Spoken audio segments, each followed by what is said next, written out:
And between them lays the real central line that we need to find by eyes now. This is one of the most common mistakes every beginner in shoemaking makes. Wrong front and back center line.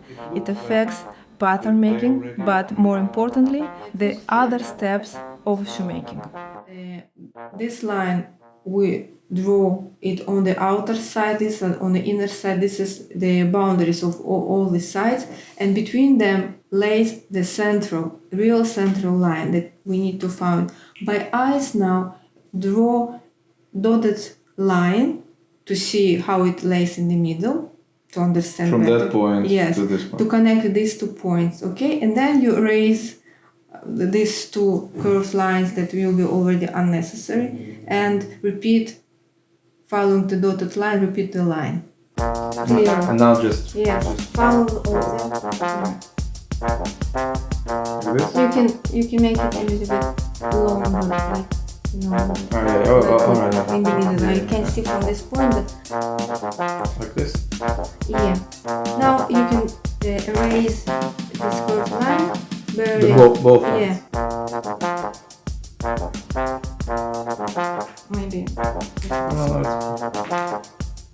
Now there is a trick how to make one perfect straight line. After we will finish with the central lines, I will show you. But before, let's observe well if it's this central line. The meaning of central line must lay on the middle of our shoe last, or it must look like it's in the middle. Okay, so what do you think? Is it lays on the middle of the shoe last? Yes, I think so. I think yes. It's wrong observation. To check well if it's straight and if it lays on the middle, especially working with such an asymmetric shape of the shoe last, you should look on your shoe last from these 2 points of view. Once you should look from this point of view. From top? Yes. And then see if it has some bump in the middle, okay? So from this, or doesn't matter? Once from this point of view, follow all this line until the top.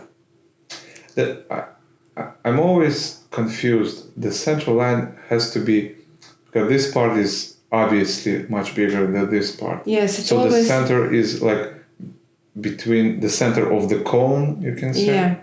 Okay. Because it always will be like this. The outer part of the shoe lace always is bigger because it contains the most part of our feet. Visually, it must look like this central line is in the center. So, first of all, we will check the straightness of this line. I think it's straight from here. Okay. Look from this, from top, followed by eyes until the toe. Okay, you see if you look from this point of view, see if you will find something. It looks like there's like curve somewhere here. Here? Yeah, here I think. Here in this small place, curve, yes. Yeah.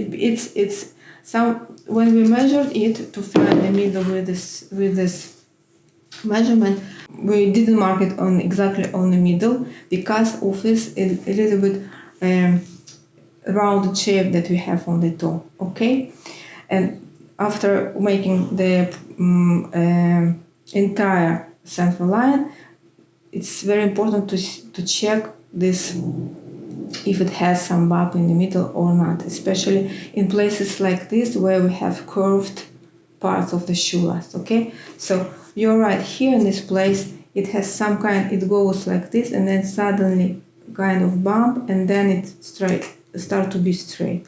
Okay, and also here a little bit. So please do it yourself, correct it yourself where it was the wrong line, and then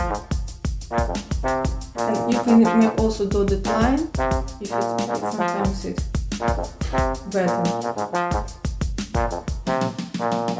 In this model Oxford shoes, the central line, as in all other footwear types, it's very important because in the Oxford shoes, quarters of Oxford lays exactly along the central line. Okay, so it must be, first of all, without bumps, and second important thing, it must be on the center of our shoe last. Okay, but we didn't finish. Let's see the back central line. Do you think it's straight? It's lace on the. It's straight. Without any bumps. But do you think it's lace on the middle of the back part? Yeah, I think so. Yeah. I think it is. Okay.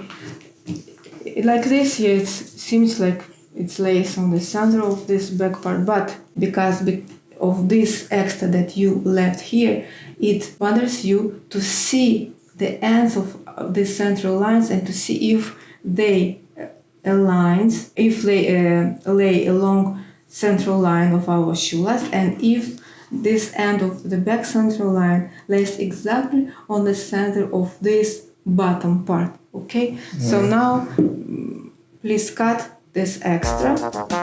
Sometimes you hold it like pencil, but you need to have the place where you can use it as leverage. Okay, so don't, because it's difficult, but with each new model you will get better. Yes, you see how your fingers help you to have this support and not to, yes, it's okay, you can just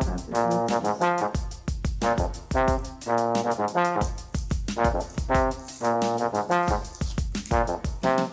To see this part of the comb. Now, you see where is the end of this line here. If I will continue it, it will go here, you see. Is it on the center? No, a little bit. Okay, if I will continue this one and my eyes will connect between them, they will not meet. It will be here. Okay. Yeah.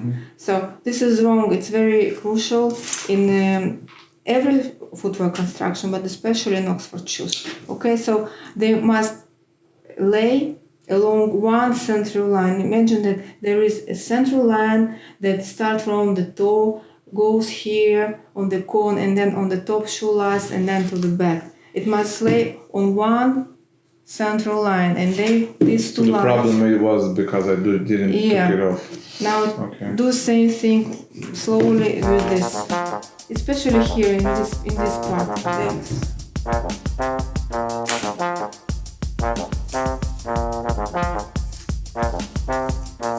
As you see, the steel plate, always when we have it, we use it as a guideline. Yeah, it helped me now. To see it.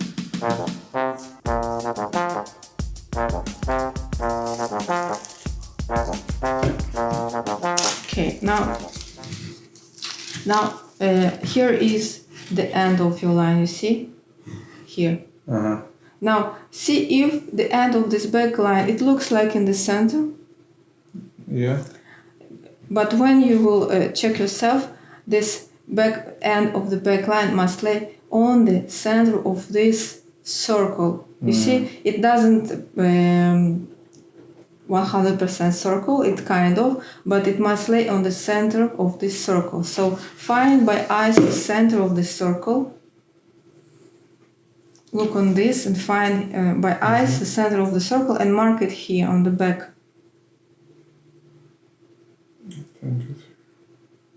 I was a little bit off. I think it's here.